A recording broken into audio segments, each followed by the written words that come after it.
Hi, I'm Russell Wilson, and you're watching Behind the Brand with Brian Elliott. Hey, I'm Brian Elliott. Welcome to another edition of Behind the Brand. Today I'm here with all-star athlete, quarterback Russell Wilson. Russell, thanks for being here. Brian, thanks for having me, man. It's super exciting to be on your show. What does it mean to you to be a dad? You've been outspoken on a lot of great issues, like there's been a lot of press around the NFL lately and everything that's going on. And you've kind of been this shining light of optimism, talking about love and about, being a good man, and talk about what it means to you to be a father, a role model. Well, it's the greatest gift. Playing football is pretty cool, I gotta say. Playing quarterback in the National Football League is pretty cool.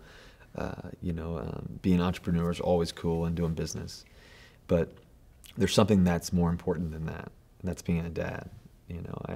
I'm a stepdad, and that's, I never knew a love like that. I never knew that there could be a love like that. It's like to be able to love somebody that's not necessarily your own biological child is one of the greatest things. And I have so much respect and love for people who are stepfathers or stepmothers, and it's the most amazing thing in the world to see that. And I have a great appreciation for that because, this kid needs love and needs instruction, and throughout their life, whatever it may be, kids need that in our world. And then I think about little baby Sienna too as well, our newborn. She's 4.5 months, and I think about how every day she changes. And I had a really wise person once tell me that it was the days are long, but the years are short.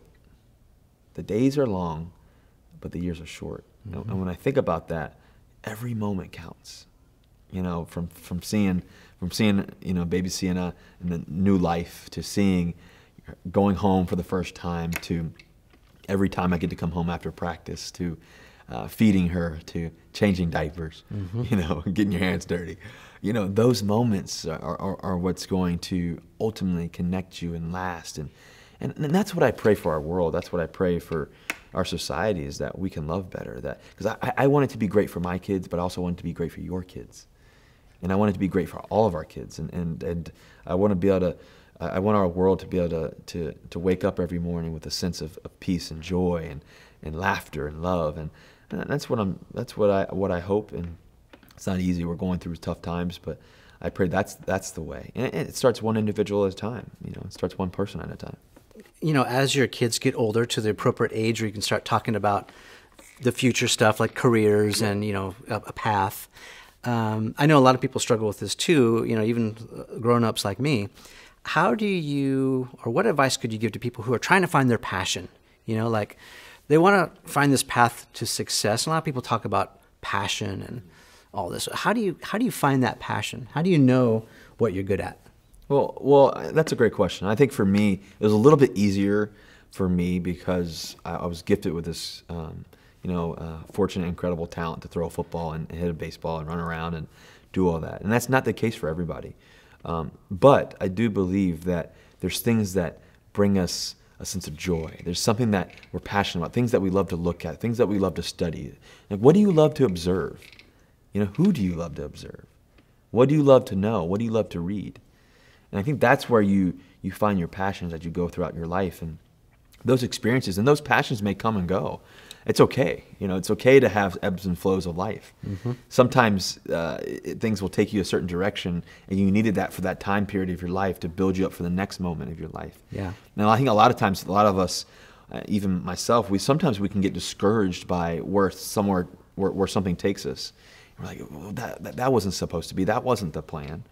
I'll use an example for myself. I was fortunate to play football and baseball at NC State, graduate in 3 years. I took 18 credits every semester, giving my heart, blood and sweat, tears to that situation there, and I loved it there, and it was a great situation for me.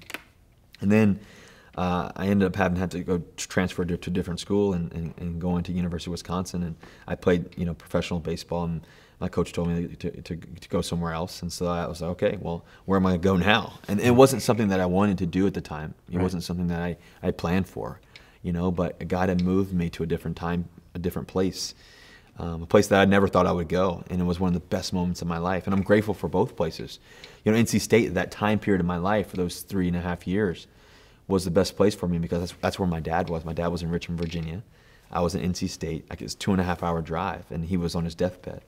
And so, for whatever reason, God had put me in that location so I could get home and go back and forth. And when he left, it was time to go.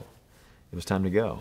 And sometimes we don't see that in the moment, Yeah. you know. But when I reflect back now, I'm thankful for that. And Yeah. so I think that's where a lot of passion and motivation comes from, is through the journeys that we go through the ups and downs, through the ebbs and flows that we go through life. Yeah, I think it's a really good point you make. I think we need to pay attention to those indicators or those signposts, you know, that are telling us what to do, whether it's like, okay, pause, slow down, stop, or go in this direction for a little while, but that it might take us this way. I think that's really smart advice.